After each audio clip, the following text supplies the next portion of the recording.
আমি বলতে পারবো না আমি 1% নিরাপদ। কেন?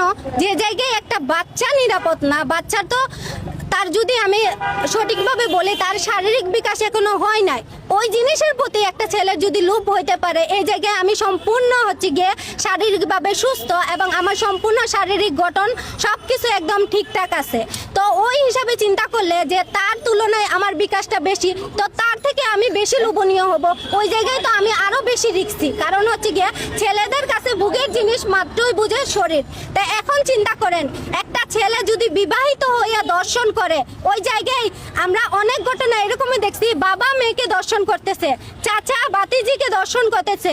ওই জায়গায় তো আমরা যখন আমাদের বাবার দিকে তাকাবো, আমাদের ভাইয়ের দিকে তাকাবো, আমাদের চাচার দিকে তাকাবো, তখন আমাদের মনে হবে সেও মনে হয় দর্শক।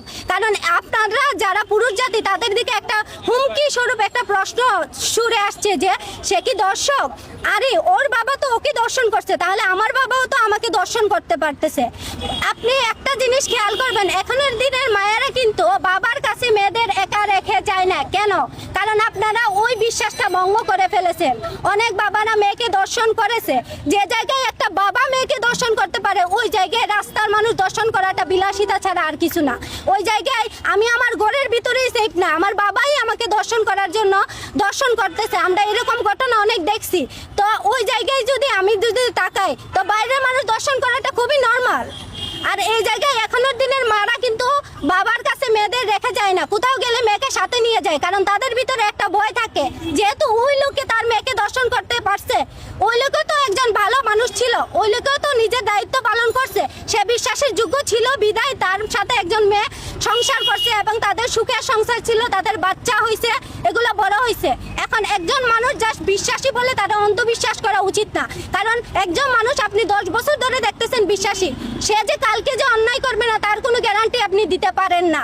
তো ছেলেদের ক্ষেত্রে যে জায়গায় বাবা হচ্ছে মেয়েদের একটা ইমোশন, ওই বাবা যদি মেয়েকে দর্শন করতে পারে, এত বছর পালন করে লালন পালন করে, এত বছর বিশ্বাসের যোগ্য থাকে, হঠাৎ একদিন যখন দর্শন কইরা ফেলে, তখন কি ওই বাবাদের প্রতি মেয়েদের বিশ্বাস থাকে?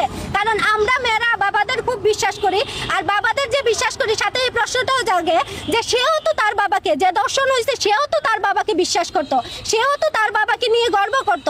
সে কি কোনোদিন ভাবছিল তার বাবা তাকে দর্শন করবে? তাহলে আমাদের মনে হয় এটা প্রশ্ন জাগে, আমি আমার বাবাকে বিশ্বাস করে, কিন্তু আমার বাবা যে আমাকে দর্শন করবে না তার কোনো গ্যারান্টি আমি দিতে পারি না।